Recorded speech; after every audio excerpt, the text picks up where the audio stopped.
Genesis chapter 2, verse 8. Kai efutusen Kyrios atheos, paradesan in Edem, kata anatolas, kai etheta aketan anthropon han eplasin. Let's begin with this first verb. And you can tell with the sigma here, the epsilon on the front end, third singular ending. This is a third singular aorist active indicative from futuo, which means to plant. So someone is planting something. And our subject here is Kyrios hatheos. And for the first time now, in the Septuagint at least, we have the word Kyrios. It is translating Yahweh. And in the Masoretic, that's been used 2 other times. This is actually the third occurrence of Yahweh in Genesis thus far. And this mapping of Yahweh or the Tetragrammaton to Kyrios is a very standard thing that happens eventually. There's debate about how far back exactly it goes. It's clear that Christian scribes did this and translators. Whether the Greek translators did it is actually a bit of a difficult thing to prove out. In future videos, we'll show that the Tetragrammaton is rendered in a lot of different ways in Jewish manuscripts of the Greek or the Dead Sea Scrolls.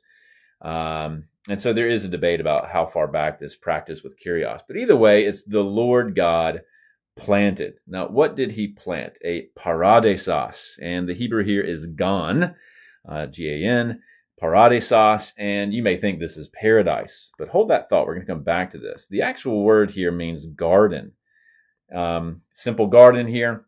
So God is now the Lord God is planting a garden in Edem. This, of course, is Eden. And you may be wondering, why is this an M here? Well, for whatever reason, this is how typically the Old Greek renders this word, with an M instead of a nu, although some scribes will do it with the nu. And that just is a good little indication of some of the idiosyncrasies that take place when you're trying to bring a Hebrew word like Eden into Greek.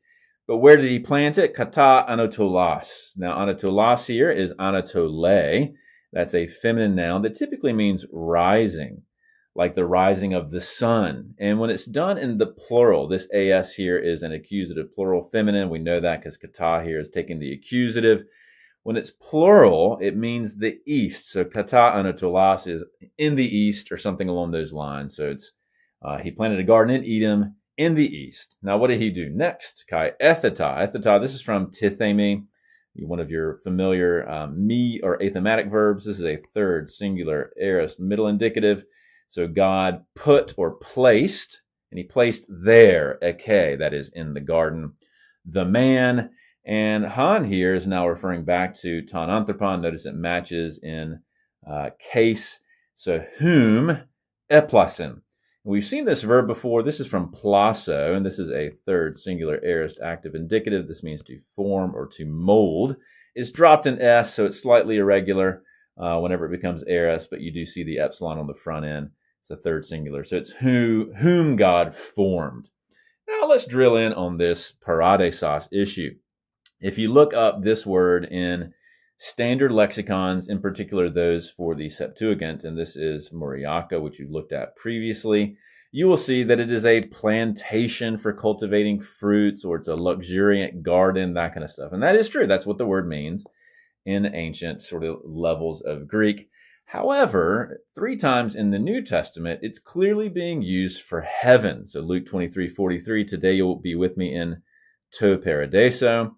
Paul here referring to himself going up to the third heaven. He was caught up to ton paradison. And then Revelation 2:7, eat from the tree of life in the paradiso to theou.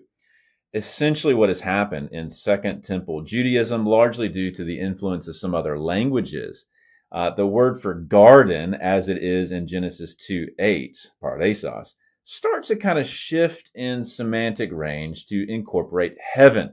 And this would be sort of a Judeo-Christian kind of way of thinking that heaven is really God's garden, if you will.